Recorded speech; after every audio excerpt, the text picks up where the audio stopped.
ETV ప్రేక్షకులకు నమస్కారం.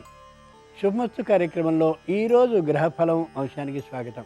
ఈనాటి గ్రహఫలం అంశంలో నేటి గ్రహాల స్థితిగతుల ఆధారంగా ద్వాదశ రాశుల వారికి కలిగే శుభాశుభ ఫలితాలు తెలుసుకుంటారు. విఘ్నాలు తొలగడానికి, సర్వవిజయాలు సంప్రాప్తించడానికి బుధవారం సందర్భంగా గణపతిని ద్వాదశ రాశుల వారు ఏ విధమైన విధి విధానాలతో అర్చించాలో ఆ విశేషాలు తెలుసుకుంటారు. దాంతోపాటు దీపారాధనలో ఏ విధమైన వస్తు ద్రవ్య వినియోగం చేయడం ద్వారా ఎలాంటి ఫలితాలని పొందగలుగుతారో ఆ విశేషాల్ని మన ధర్మం శీర్షికలో తెలుసుకుంటారు. ముందుగా నేటి పంచాంగం. స్వస్తి శ్రీ శార్వనామ సంవత్సరం ఉత్తరాయణం హేమంత ఋతువు పుష్యమాసం శుద్ధపక్షం కృషితో నాస్తి దుర్భిక్షం జపతో నాస్తి పాతకం మౌనేన కలహో నాస్తి నాస్తి జాగరతో భయం. తగినటువంటి ప్రయత్నాన్ని చేస్తే ఫలితం అనేది రాకుండా ఉండదు. తప్పక గట్టి ప్రయత్నాన్ని చేయాల్సిందే. భగవంతుణ్ణి ఆరాధించినట్లయితే పాపాలు తొలగకుండా ఉండవు. కాబట్టి తొలిగేంతగా జపాన్ని చేయాల్సిందే. ఎక్కడైనా కలహం కాని వచ్చినట్లయితే, మాట్లాడకుండా మౌనంగా కాని ఉన్నట్లయితే కలహం తప్పక ఆగిపోతుంది, శమిస్తుంది కూడా. అలాగే ఎప్పుడూ ఆ విషయం గురించి జాగ్రత్తగా ఉన్నట్లయితే దోషం అనేది ఏమాత్రమూ రానే రాదు, భయం అనేది కలగదు. ఇది నీతి శతకంలో చెప్పబడ్డ శ్లోకం.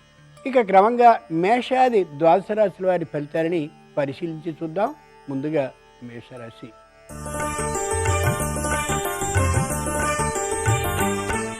ఈరోజు మేషరాశి వారి ఫలితాలని పరిశీలించి చూస్తే మహిళలు వాగ్వివాద ధోరణికి వెళ్లకుండా ఉండడం చాలా మంచిది. వాగ్వివాదం చేసిన తర్వాత మానసికమైన అప్రశాంతత స్థితిలో రోజంతా వ్యర్థమవుతుంది. కాబట్టి వృత్తి వ్యాపారాలు చేసేటటువంటి వారు మౌనంగా వ్యాపారాన్ని చేయడం చాలా మంచిది. ఎవరితోనూ విరోధ భావాన్ని కలిగి ఉండకపోవడం ఉత్తమం. ఉద్యోగులు పై అధికారులతో అనవసరమైనటువంటి వాగ్వివాదాన్ని చేయడం ద్వారా ఉద్యోగ భద్రతకి ప్రమాదం వచ్చే అవకాశం ఉంది. కాబట్టి ఆలోచించుకుని వ్యవహరించగలగాలి. పారిశ్రామిక, కార్మిక రంగాలకి చెందినటువంటి వారిలో ఎవరైనా వాగ్వివాద ధోరణికి కానీ వచ్చినట్లయితే మౌనంగా ఉండడం మంచిది. అధికారులైనా, క్రింది వారైనా. విద్యని చదివేటటువంటి సందర్భంలో గురువులతో వాగ్వివాదాన్ని చేయడం ఏమాత్రమూ మంచిది కాదు విద్యార్థులకి. అలాగే యువకులు కుటుంబ సభ్యులతో చర్చలకి దిగడం మంచిది కాదు. ఈరోజు మేషరాశి వారి అదృష్ట సంఖ్య 7. ధరించవలసిన దుస్తుల రంగు నలుపు. బుధవారం సందర్భంగా మేషరాశి వారు గణపతిని గంధజలంతో అభిషేకించినట్లయితే కుటుంబంలో అసహన పరిస్థితులు దూరం అవుతాయి.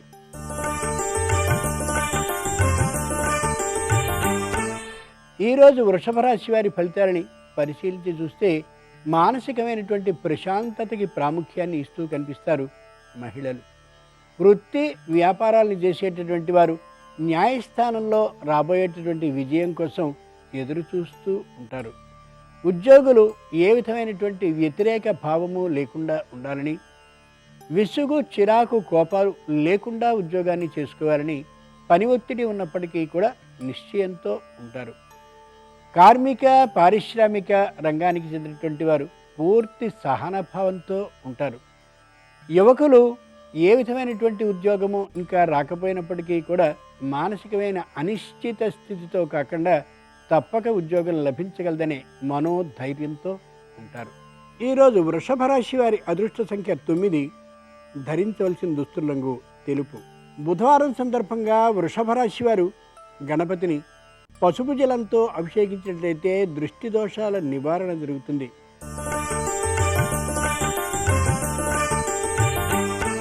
ఈరోజు మిథున రాశి వారి ఫలితాలని పరిశీలించి చూస్తే ఎన్ని విఘ్నాలు వచ్చినప్పటికీ కూడా కార్యాన్ని పూర్తి చేసి తీరవలసిందే అనే గట్టి నిర్ణయంతో ఉంటారు ఉద్యోగులు.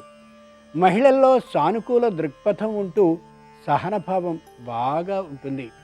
వృత్తి వ్యాపారాలను చేసేటటువంటి వారు వినియోగదారుల్ని ఆకర్షిస్తూ మంచి వ్యాపారాన్ని చేసుకోగలుగుతారు.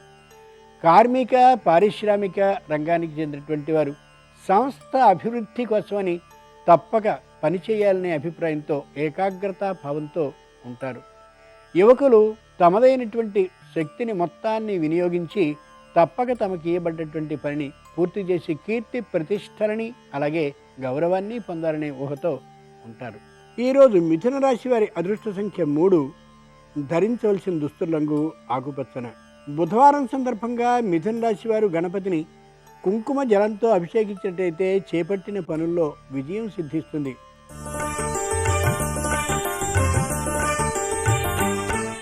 ఈరోజు కర్కాటక రాశి వారి ఫలితాలని పరిశీలించి చూస్తే మహిళలు ఎన్నెన్నో పనులు చేయాలని ప్రణాళికాబద్ధంగా ఓ చోట రాసుకుని దాదాపుగా ఏ పనిని కూడా పూర్తి చేయలేనటువంటి పరిస్థితిలో ఉండొచ్చు. అసమర్థత మాత్రం కారణం కాదు. వృత్తి వ్యాపారాలను చేసేటటువంటి వారు వస్తువుల దిగుమతి కోసమని ఎక్కువ ప్రయత్నాలను చేస్తూ ఈరోజు వ్యాపారాన్ని దాదాపుగా చేసుకోలేకపోవచ్చు. ఉద్యోగులు చేయవలసినటువంటి పనులన్నిటినీ గురించిన అవగాహన కోసమని పెద్దలైన వారిని అనుభవజ్ఞులైన వారిని సంప్రదిస్తూ ఉంటూ ఈరోజు ఉద్యోగానికి చేయవలసిన పనుల్ని దాదాపుగా చేయలేకపోవచ్చు. కార్మిక పారిశ్రామిక రంగానికి చెందినటువంటి వారు తాత్కాలికమైనటువంటి మరమ్మతులు వచ్చినటువంటి కారణంగా ఆ సంస్థకి ఈరోజు సంపూర్ణమైనటువంటి సహకారాన్ని అందించలేకపోవచ్చు. యువకులు వినోద విహార యాత్రకి వెళ్ళాలి అని అనుకునేటువంటి ఆలోచనని వాతావరణ అననుకూలత కారణంగా వెళ్ళలేకపోవచ్చు. ఈరోజు కర్కాటక రాశి వారి అదృష్ట సంఖ్య 7. ధరించవలసిన దుస్తుల రంగు పసుపు. బుధవారం సందర్భంగా కర్కాటక రాశి వారు నారికేళ జలంతో వినాయకుడిని అభిషేకించినట్లయితే శుభకార్య ప్రయత్నాల్లో జయం సిద్ధిస్తుంది.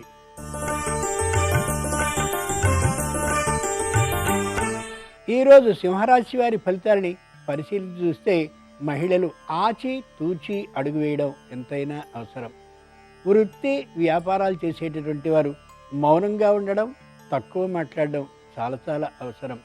ఉద్యోగులు ఎవరితోనూ వాగ్వివాదాలు చేయకపోవడమే కాకుండా తాము చేస్తున్నటువంటి పనికి విఘ్నాన్ని కలిగిస్తూ అభ్యంతరాన్ని కలిగిస్తూ సహోద్యోగులు మాటల్లోకి దించినట్లయితే కాదు అని మొగమాటం లేకుండా చెప్పడం అవసరం.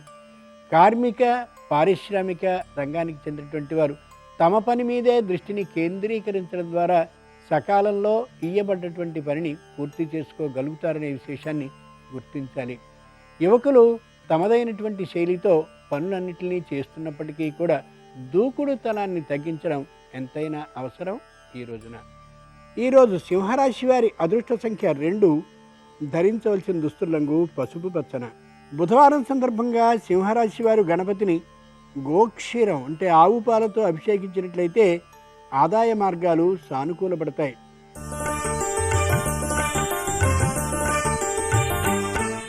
ఈరోజు కన్యారాశి వారి ఫలితాలని పరిశీలించి చూస్తే తాత్కాలికమైనటువంటి అసహనంతో ఉంటారు మహిళలు. వృత్తి వ్యాపారాలను చేసేటటువంటి వారు వ్యాపారం సక్రమంగా సాగుతున్నప్పటికీ కూడా రుణం తీరలేదనేటువంటి ఆలోచనతో కొద్ది అసహన భావాన్ని ప్రదర్శించవచ్చు. ఉద్యోగులు కుటుంబంలో ఉండేటటువంటి చిన్నమైన పొరపత్యాల కారణంగా ఉద్యోగ బాధ్యతని సక్రమంగా చేయలేక కొద్ది విసుగుతనంతో ఉండొచ్చు. కార్మిక పారిశ్రామిక రంగానికి చెందినటువంటి వారు ఎంత చేసినప్పటికీ కూడా పని సకాలంలో ముగియకపోయేటటువంటి కారణంగా కొద్ది అసహన భావంతో అలాగే చిరాకుతో కూడా ఉండొచ్చు. సరైనటువంటి విద్యా ప్రమాణాలని పాటిస్తూ ఉన్నప్పటికీ కూడా అలాగే ఆరోగ్య భద్రతా ప్రమాణాలని పాటిస్తూ ఉన్నప్పటికీ కూడా శారీరకంగా మానసికంగా దిగులుతనంతో ఉండొచ్చు యువకులు. ఈరోజు కన్యారాశి వారి అదృష్ట సంఖ్య 6. ధరించవలసిన దుస్తుల రంగు ఆకుపచ్చన.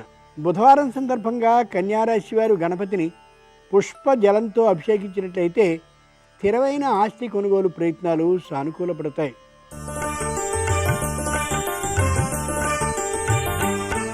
ఈరోజు తులారాశి వారి ఫలితాలని పరిశీలించి చూస్తే మహిళలు ఏదైనా సరే ఉద్యోగాన్ని ఇంతకంటే ఎక్కువ జీతం వచ్చేదాన్ని సంపాదించాలనే ఆలోచనలో బలమైనటువంటి నిర్ణయంతో ఉంటారు.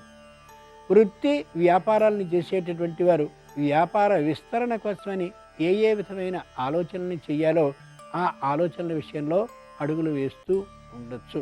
కార్మిక పారిశ్రామిక రంగానికి చెందినటువంటి వారు ఇతర సంస్థల్ని తమలో విలీనం చేసుకునేందుకు కావలసినటువంటి సొమ్ముని సమకూర్చుకునేటటువంటి ప్రయత్నంలో ఉండొచ్చు. ఉద్యోగులు ఏ విధమైనటువంటి అభద్రతాభావం లేకుండా ఉద్యోగాన్ని చేస్తున్నప్పటికీ కూడా వేతనం తక్కువగా ఉందనే ఆలోచనతో కొద్ది ఇబ్బంది కలిగినటువంటి తీరుతో ఉండొచ్చు. యువకులు అలాగే వృద్ధులు సరైనటువంటి ఆరోగ్య భద్రతా ప్రమాణాలని పాటిస్తున్నప్పటికీ కూడా అనారోగ్యం కలుగుతుందేమో అనే మానసికమైనటువంటి భయంతో ఉండొచ్చు. ఈరోజు తులారాశి వారి అదృష్ట సంఖ్య 8, ధరించవలసిన దుస్తుల రంగు ఎరుపు. బుధవారం సందర్భంగా తులారాశి వారు గణపతిని ఫలరసంతో అభిషేకించినట్లయితే ఉద్యోగపరమైనటువంటి ఒత్తిళ్లు తొలగుతాయి.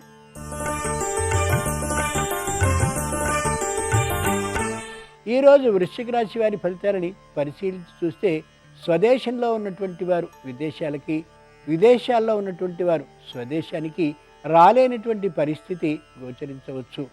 ఆ కారణంగా మానసికమైన దిగులు భావంతో ఉంటారు.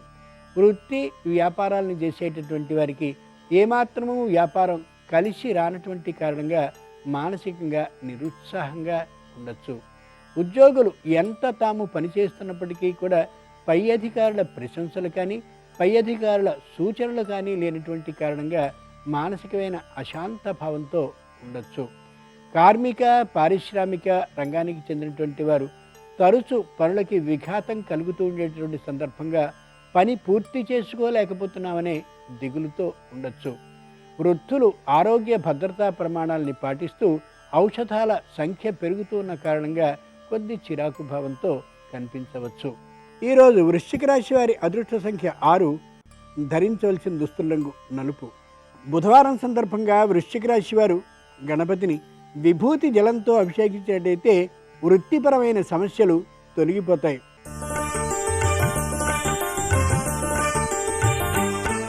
ఈరోజు ధనురాశి వారి ఫలితాలని పరిశీలించి చూస్తే మహిళలు తల్లిదండ్రుల పట్ల విసుగుతనాన్ని చూపించే అవకాశం ఉంది. అత్తమామల్ని కూడా పెద్దగా ఆదరించినటువంటి భావం కూడా అనిపిస్తోంది. వృత్తి వ్యాపారాలను చేసేటటువంటి వారు సొంత ఉద్యోగుల్ని కూడా చిరాకు, విసుగు, కోపంతో నిందించే అవకాశం ఉంది. అది ఏమాత్రము సరి కాదు. ఉద్యోగులు తోటి ఉద్యోగుల పట్ల నిర్లక్ష్య భావాన్ని ప్రదర్శించే అవకాశం ఉంది. జాగ్రత్తగా ఉండి తీరాలి.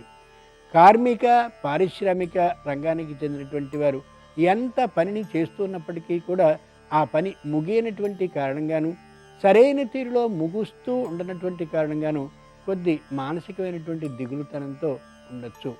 వృద్ధులు ఆరోగ్య భద్రతా ప్రమాణాలని పాటిస్తూ ఉన్నప్పటికీ కూడా తరచూ కలుగుతూ ఉండేటువంటి అనారోగ్యం పట్ల మానసికమైనటువంటి అశాంత భావంతో ఉండొచ్చు. ఈరోజు ధనురాశి వారి అదృష్ట సంఖ్య 7, ధరించవలసిన దుస్తుల రంగు నీలం. బుధవారం సందర్భంగా ధనురాశి వారు గణపతిని పరిమళ జలంతో అభిషేకించినట్లయితే అనారోగ్య భావనలు ఉండనే ఉండవు.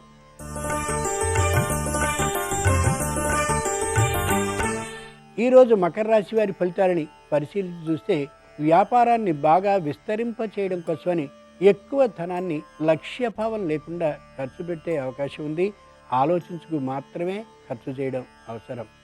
మహిళల్లో దూకుడుతనం హెచ్చుగా కనిపిస్తూ ప్రోత్సహించేటటువంటి విధానం కనిపిస్తూ బాగా ఖర్చు అయ్యేటటువంటి అవకాశం కనిపిస్తుంది వ్యాపార విస్తరణ పట్ల. వృత్తి వ్యాపారాన్ని చేసేటటువంటి వారు అంతగా వ్యాపారాన్ని చేయలేకపోతున్నటువంటి కారణంగా స్థలానికి సంబంధించిన మార్పుని గురించిన ఊహల్లోకి రావచ్చు. కార్మిక పారిశ్రామిక రంగానికి చెందినటువంటి వారు ఇతర సంస్థల్ని కూడా తమలో విలీనం చేసుకుందామనేటువంటి ఆలోచన కలిగి ఉన్నప్పటికీ కూడా తగినటువంటి ఆర్థికమైన లాభం లేనటువంటి కారణంగా తాత్కాలికంగా ఆ ఆలోచనని వాయిదా వేయవచ్చు. విద్యార్థులు అలాగే వృద్ధులు ఇద్దరూ కూడా ఆరోగ్య భద్రతా ప్రమాణాలని పాటిస్తూ ఏ విధమైన అనారోగ్యానికి గురి కానే కారు. విలాస వినోద యాత్ర చెయ్యాలి అని అనుకుంటారు, కానీ అది ఈ రోజుకి సాధ్యపడకపోవచ్చు. ఈరోజు మకర రాశి వారి అదృష్ట సంఖ్య 1, ధరించవలసిన దుస్తుల రంగు ఎరుపు. బుధవారం సందర్భంగా మకర రాశి వారు గణపతిని తేనెతో అభిషేకించినట్లయితే రుణ సమస్యలు క్రమంగా దూరమవుతాయి.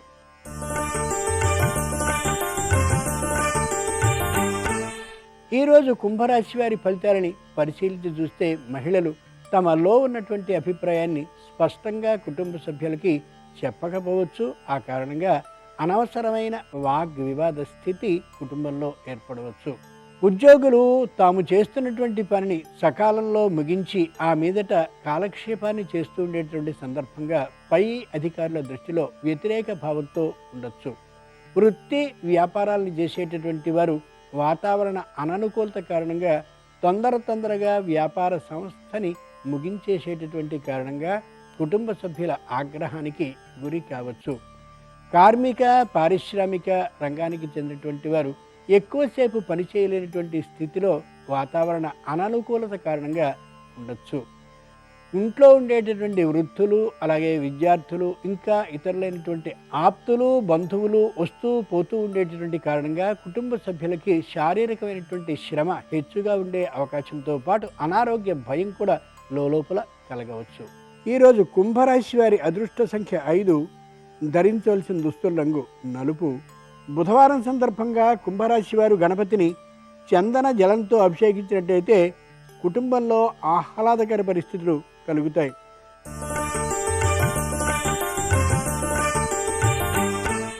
ఈరోజు మీనరాశి వారి ఫలితాలని పరిశీలించి చూస్తే భార్యాభర్తల మధ్య సంతానానికి సంబంధించిన విద్య గురించి చిన్న చర్చ ఉపచర్చ జరగవచ్చు. ఆచితూచి మాట్లాడుకోవడం అవసరం. వృత్తి వ్యాపారాలను చేసేటటువంటి వారిలో భాగస్వాములతో సామాన్యమైనటువంటి కలహం ఏర్పడవచ్చు. మౌనంగా ఉండడం లేదా తక్కువ మాట్లాడడం అవసరం. ఉద్యోగుల్లో అనవసరమైనటువంటి ప్రతిష్టంభన ఏర్పడవచ్చు పనుల్లో.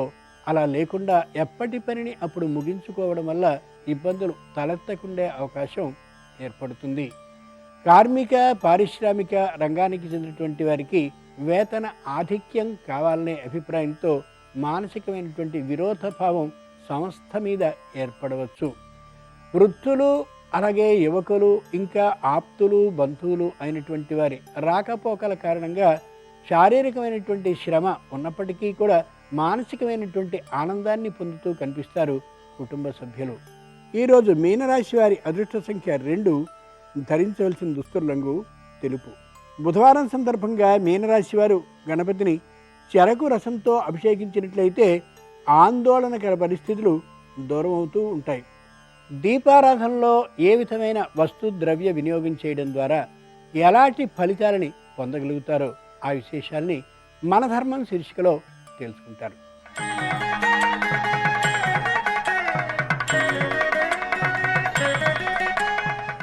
దీపారాధనకి సంబంధించి నిర్దిష్ట విధానాలు ఉన్నాయి. వివిధ గ్రంథాలు దీపారాధనలో ఏ ద్రవ్యాలని వినియోగించడం వల్ల ఏ ప్రయోజనాలు ఉన్నాయో వాటిని తెలిపాయి. ఆవునీతితో దీపారాధన చేస్తే సర్వ శుభాలు చేకూరుతాయి. నువ్వుల నూనెతో దీపారాధన చేస్తే శని గ్రహ దోష నివారణ అవుతుంది. ఆముదంతో దీపారాధన చేస్తే దృష్టి దోష నివారణ అవుతుంది. వేప నూనెతో అయితే కార్యజయం లభిస్తుంది. కొబ్బరి నూనెతో దీపారాధన చేస్తే ఆరోగ్యం వృద్ధి అవుతుంది. ఇప్ప నూనెతో దీపారాధన చేస్తే ప్రతికూలతల నివారణ కలుగుతుంది. ఆముదం నువ్వుల నూనె కలిపి దీపారాధన చేస్తే ఆయుర్దాయ అభివృద్ధి కలుగుతుంది. వేప ఇప్ప నువ్వుల నూనె ఈ మూటిని మిశ్రమం చేసి దీపారాధన చేస్తే ఐశ్వర్య అభివృద్ధి కలుగుతుంది. ప్రతి శుక్రవారం కేవలం ఆవు నెయ్యి లేదా నువ్వుల నూనెతో దీపారాధన చేయడం ద్వారా లక్ష్మీ అనుగ్రహ ప్రాప్తి అవుతుంది.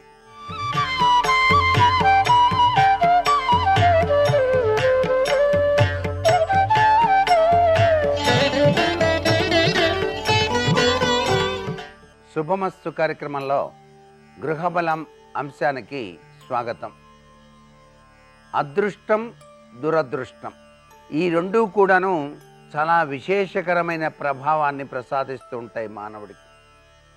అదృష్టం అనేది కంటికి కనిపించదు, దురదృష్టం అనేది మాత్రం ఎప్పుడూ కనిపిస్తూనే ఉంటుంది. దురదృష్టం అంటే ఏమిటి? దారిద్ర్య బాధలు అని చెప్పేసి చెప్పవచ్చు. ఈ దారిద్ర్య బాధలకు మూల సూత్రం ఏమిటి అని చెప్పేసి మనకు శాస్త్రాల్లో తెలియజేశారు.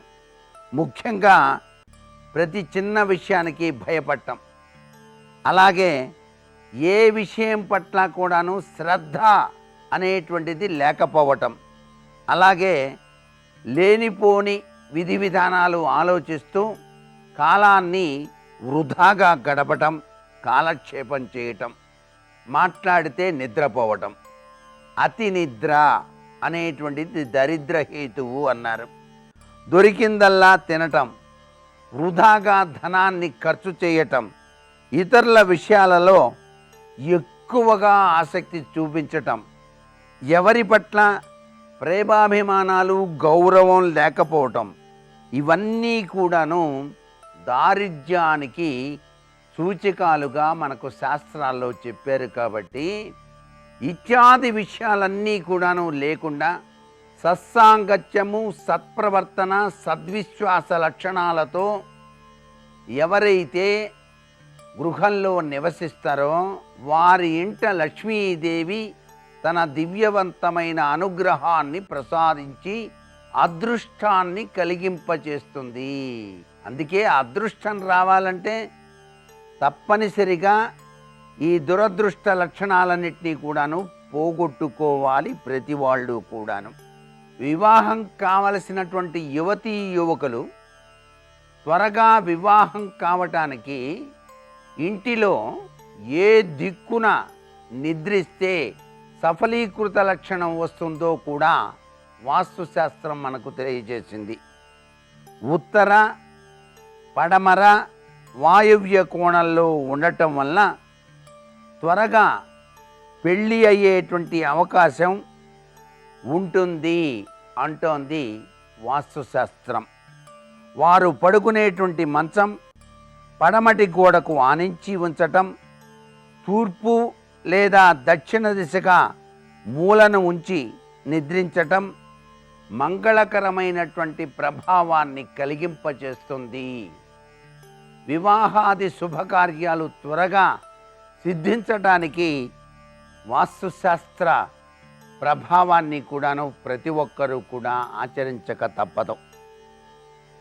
పట్టిందల్లా బంగారం కావాలి, అలా పట్టిందల్లా బంగారం అయింది, ఆయనకేమయా లక్ష్మీ ఇక్కడ ఉట్టిపడుతోంది అంటారే, దీనిలో దాగిన పరమార్థ లక్షణం ఏమిటో ఒక్కసారి గనక ఆలోచన చేసినట్లయితే పండితులు మొదలైనటువంటి వారిని దైవంగా భావించేవారు, దైవ భక్తులు, ముత్తైదువులు ఎటువంటి చెడు అలవాట్లు లేనటువంటి వారు నిత్యం కూడాను దైవ భావనతో కాలాన్ని గడిపేటువంటి వారు, సత్ప్రవర్తన కలవారు, వీరందరిలోనూ ఎప్పుడూ కూడాను లక్ష్మీదేవి కళ ఉట్టిపడుతూనే ఉంటుంది. సాక్షాత్తు శ్రీలక్ష్మీదేవియే సెలవిచ్చింది, వీళ్ళు పట్టిందల్లా బంగారమే అవుతుంది సుమా అని చెప్పేసి చెప్పింది. కాబట్టి మానవ జీవితంలో లక్ష్మీదేవి యొక్క దివ్యవంతమైన అనుగ్రహాన్ని సాధించడానికి ఇత్యాది సుగుణాల యొక్క ప్రభావం ఎంతైనా అవసరము అనేటువంటి విధి విధానాన్ని ప్రతి ఒక్కరూ కూడా పాటించాలి. అన్ని విధాలా కూడాను కలిసి రావటానికి మనకు శాస్త్రంలో ఒక నిర్దిష్టమైనటువంటి వ్రతాన్ని తెలియజేశారు. ఆ వ్రతమే సత్యనారాయణ వ్రతం. శాశ్వతంగా గృహప్రవేశం చేసిన తర్వాత మొన్నాడు తప్పనిసరిగా సత్యనారాయణ స్వామి వ్రతాన్ని ఆచరించేటువంటి సాంప్రదాయ లక్షణం ఉన్నది. ప్రతి పౌర్ణమికి కూడాను కొంతమంది తమ గృహాల్లో సత్యనారాయణ స్వామి వారి యొక్క వ్రతాన్ని ఆచరించి ఆ స్వామివారి యొక్క కరుణారస దృష్టికి పాత్రులై తరిస్తున్నారు. సర్వ విధాలా మనం కష్ట నష్టాల పాలవుతున్నప్పుడు శ్రీ సత్యనారాయణ స్వామి వారి యొక్క వ్రతాన్ని గనక చేసుకున్నట్లయితే ఆ యొక్క కష్టాల కడల నుంచి బయటపడటానికి ఆ స్వామివారు తన దివ్యవంతమైన అనుగ్రహాన్ని ప్రసాదిస్తాడు అంటోంది శాస్త్రం. మరికొన్ని ముఖ్య విషయాలు రేపటి శుభమస్తు కార్యక్రమంలోని గృహలంశంలో తెలుసుకుందామా? మరి సర్వే జనాః సుఖినో భవంతు.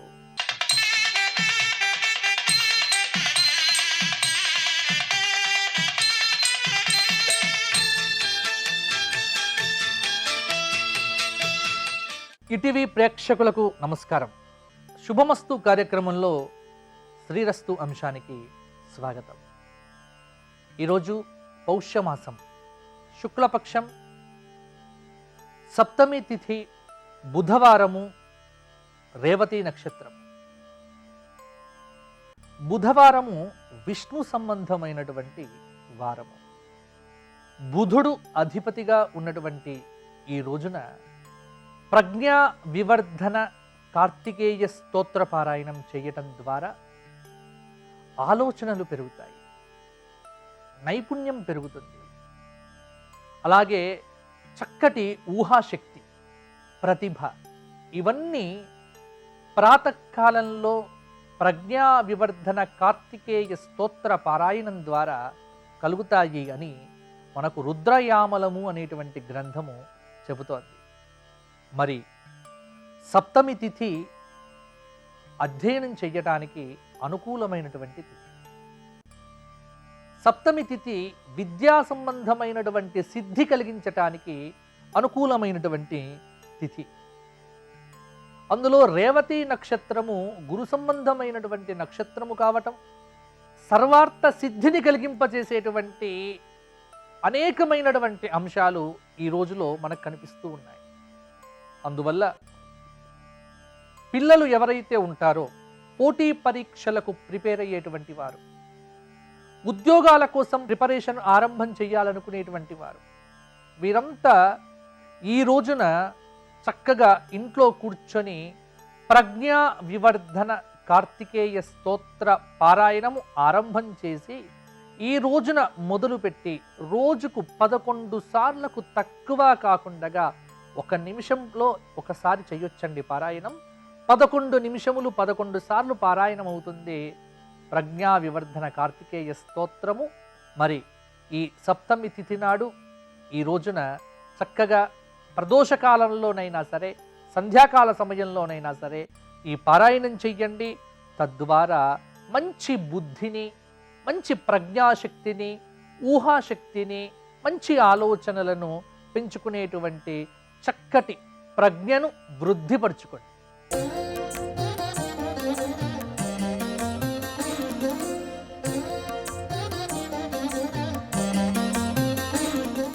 శుభోదయం.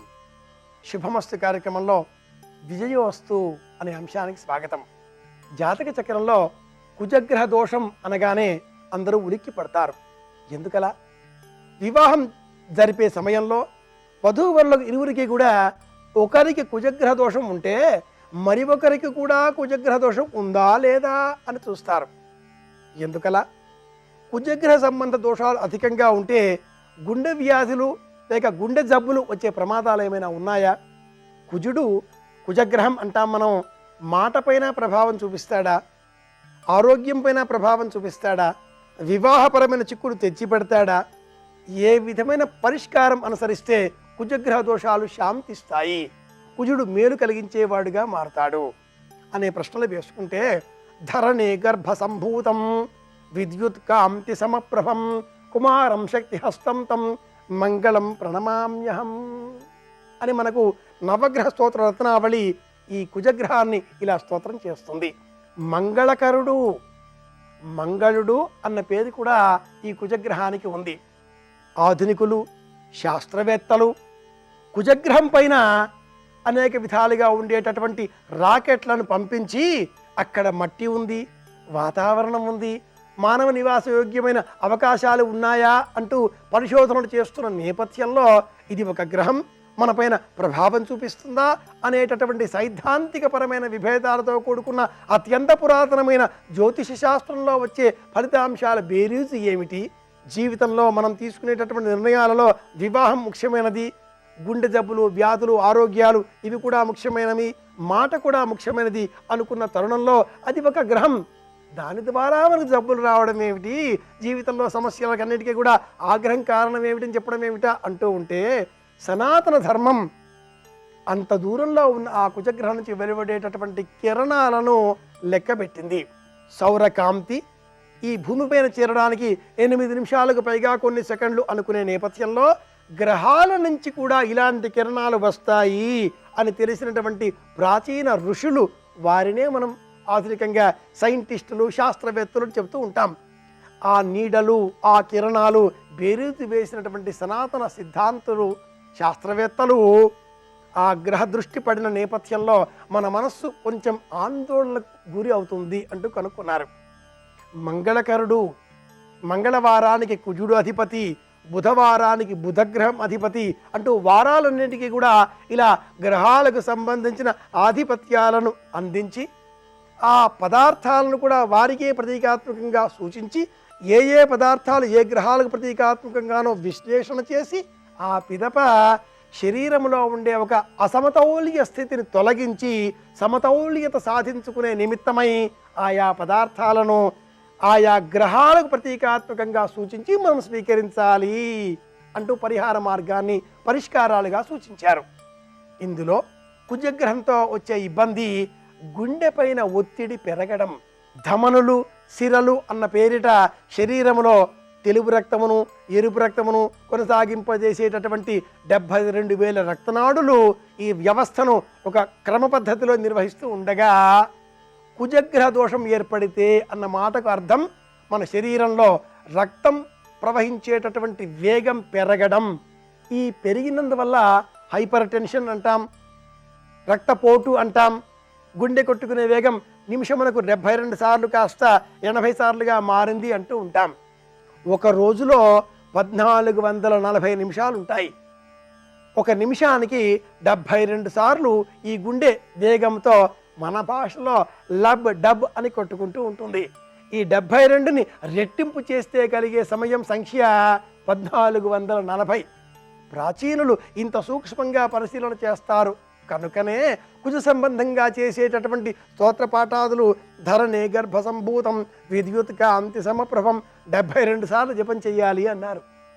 అన్ని జపాలు కూడా 108 సార్లు, 54 సార్లు, 27 సార్లు, 32 సార్లు, 12 సార్లు, 9 సంఖ్య ఇలా సంఖ్యాత్మకంగా అందరికీ చెప్పినప్పటికీ కుజ సంబంధంగా చెప్పేటటువంటి మంత్రం జపం మట్టుకు 72 సంఖ్యకు ముడిపెట్టారు. గుండె కొట్టుకునే వేగం నియంత్రణలోకి వస్తుంది అంటూ నిగ్గు తేల్చారు. మన శరీరంలో ఉండేటటువంటి సమస్త వ్యవస్థలను చేతులు గుర్తిస్తాయి. ఈ చేతుల మధ్య ఉండేటటువంటి ఈ నాడీ మండల వ్యవస్థ పూర్వకాలంలో వైద్యులు ఇక్కడ నొక్కిపెట్టి గుండె కొట్టుకునే వేగాన్ని లెక్క పెట్టుకొని నిమిషమునకు వారే అంచనాగా అందాజాగా చూసి ఈ పదార్థాన్ని తినండి, ఆ పదార్థాన్ని మానివేయండి, ఈ మాత్ర పుచ్చుకోండి, వైద్యో నారాయణ హరిహి, చక్కగా విశ్రాంతి తీసుకోండి, అందరితో సుఖంగా మాట్లాడండి, అందరినీ తాకకండి, ఇలా వ్యాధికి అనుకూలంగా రుగ్మతను గుర్తించి దానితో పాటుగా రోగ నిదానము అన్న మార్గములో ఆరోగ్యం చేకూర్చే విధంగా ఆయుర్వేద విధానాన్ని జతపరిచి ఇలా ఔషధాన్ని అందించేటటువంటి వారు. దాని పేరు మనం నైవేద్యం అన్న పేరిట, ప్రసాదం అన్న పేరిట, పదార్థం అన్న పేరిట ఆహారంగా స్వీకరిస్తాం. కుజ సంబంధంగా వచ్చేటటువంటి గుండె సంబంధిత వ్యాధులు తగ్గించుకునే నిమిత్తమై అలాంటి మార్గాన్ని పరిష్కారంగా సనాతన ధర్మం సూచిస్తుంది. అది అక్కల కర్ర. అక్కల కర్ర అన్న పేరుతో లభించేటటువంటి ఒక దినుసు, చెక్క ముక్క.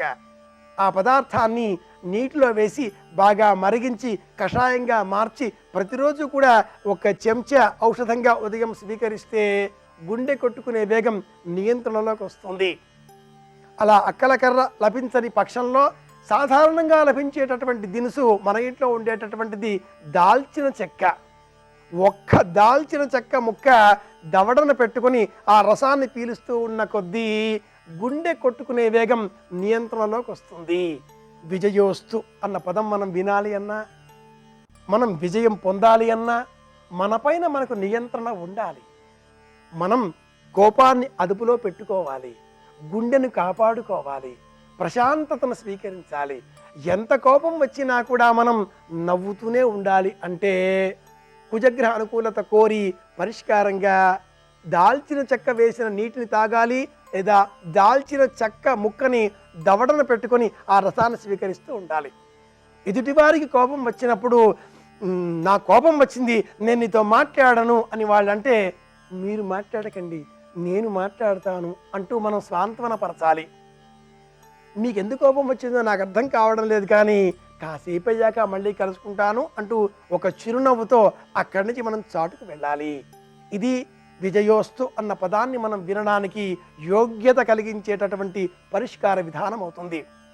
కుజుడు అంటే గుండె వ్యాధులకే కారకుడు అవుతాడా? కుజుడి వల్ల వచ్చే సమస్యలు ఇంకా ఏమైనా ఉన్నాయా? విద్యా ఆటంకాలు కూడా కుజగ్రహ కారణంగా ఏర్పడతాయా? ఇలాంటి విషయాలను రేపటి శుభమస్తు కార్యక్రమంలో విజయోస్తు ద్వారా తెలుసుకుందాం. అందరి క్షేమాన్ని కోరుదాం అని విన్నవిస్తూ శుభమస్తు.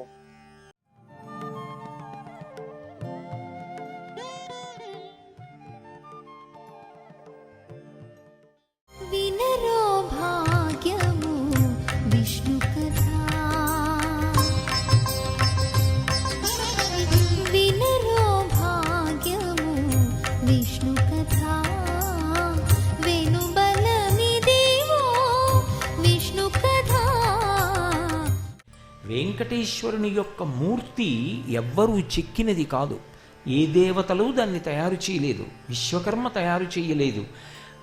నకృతం దైవసంఘైశ్చ నకృతం విశ్వకర్మణ స్వేచ్ఛయా క్రీడతే తత్ర ఇచ్ఛారూపం విరాజిత. వ్యాసుడు వెంకటేశ్వరుని యొక్క మూర్తి గురించి చెప్పినటువంటి మాట అది. నకృతం దైవసంఘైశ్చ, దాన్ని దేవతల యొక్క సమూహములు తయారు చెయ్యలేదు. నకృతం విశ్వకర్మణ, ఆయన యొక్క మూర్తిని విశ్వకర్మ తయారు చెయ్యలేదు.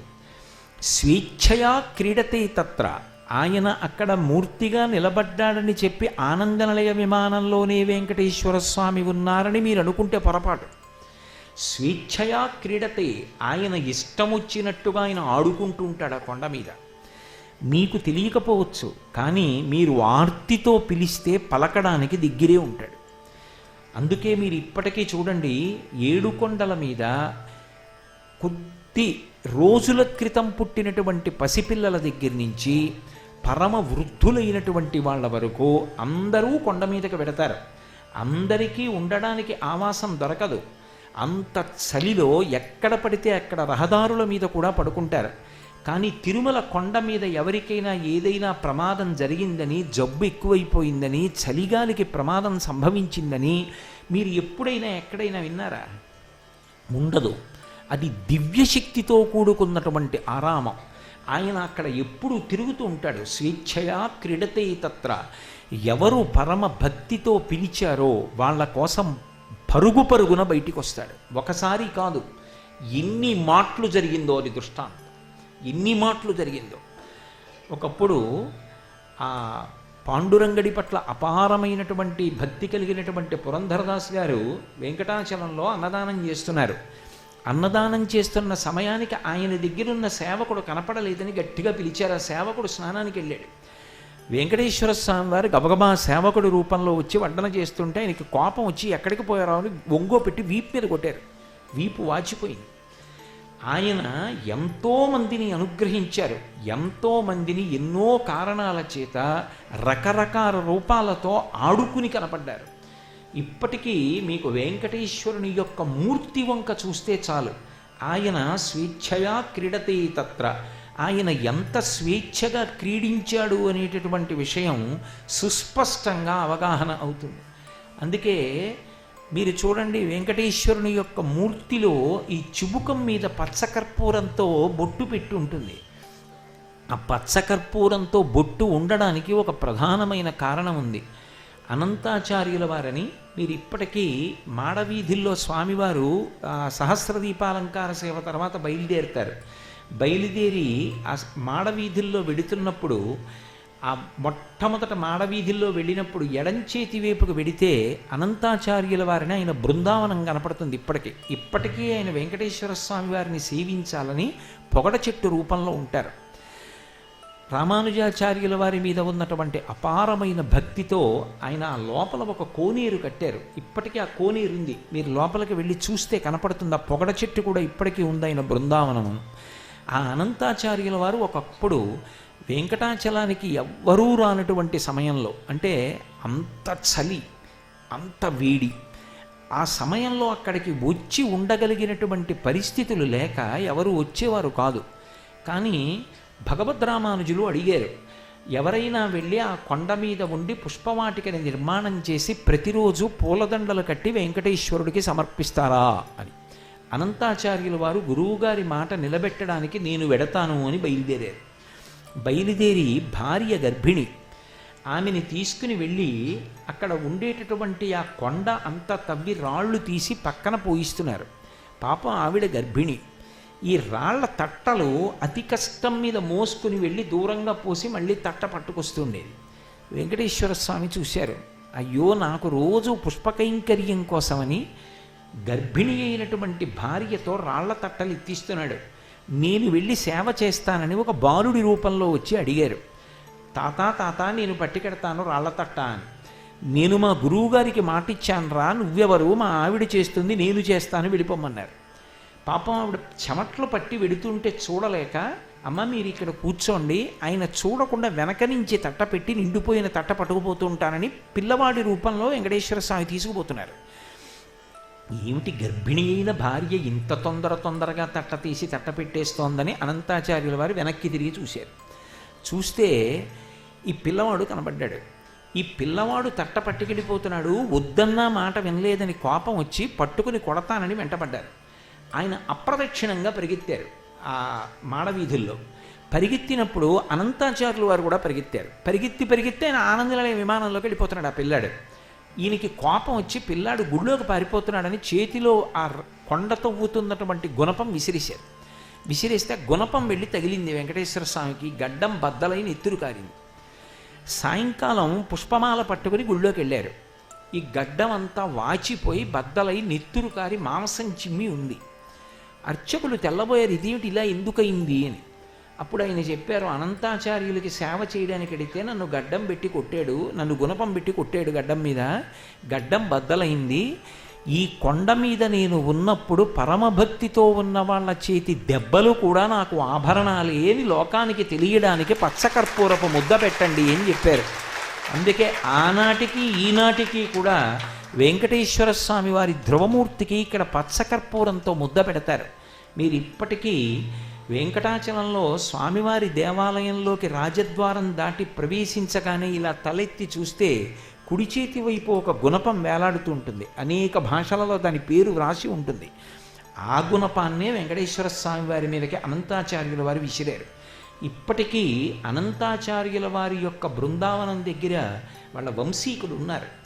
మీరు కావాలి అంటే ఎప్పుడైనా వెంకటాచలం వెళ్ళినప్పుడు స్వామివారి మాడవీధుల్లోకి వెళ్ళినప్పుడు మీరు ఒక్కసారి ఆ అనంతాచార్యుల వారి బృందావనం వైపుకి వెళ్ళి చూస్తే ఇప్పటికీ ఆయన బృందావనం, మళ్ళీ ఆయన స్వామివారి సేవ చెయ్యడానికి పొగడ చెట్టుగా పుట్టినటువంటి ఆ చెట్టు, ఇవన్నీ మీకు కనపడతాయి. ఆయన రామానుజాచార్యుల వారి మీద తవ్వించినటువంటి తటాకం, ఇవన్నీ ఒక పర్యాయం కాదు, ఇన్ని మాటలు ఎంతమందితో క్రీడించాడు ఆ కొండ మీద. స్వేచ్ఛయా క్రీడతే తత్ర, ఒక చోట కాదు. అందుకే ఆయన పాద ముద్రల చేత పవిత్రమైంది. అక్కడే ఒకప్పుడు ఆయన హాతీరాం బావాజీతో పాచికలాడాడు. ఒకప్పుడు ఆ హాతీరాం బావాజీ పేరేమిటో కూడా తెలియదు, ఉత్తర హిందుస్థానం నుంచి వచ్చారు ఆయన. ఆయన్ని తీసుకెళ్ళి మహారాజు చెరసాలలో పెట్టాడు, తీసుకెళ్ళి అందులో గుర్రాల శాలలో పెట్టాడు. పెడితే రాత్రి వెంకటేశ్వర స్వామి వారు ఆయనతో పాచికలాడడానికి వెళ్ళి ఏనుగు రూపంలో అవన్నీ తినేశారు. ఏనుగు రూపంలో రక్షింపబడ్డాడు కాబట్టి హాతీరాం బావాజీ అని పిలుస్తుంటారు ఆయన.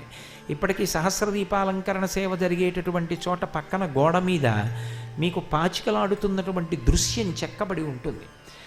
అంత అద్భుతమైనటువంటి స్వామి.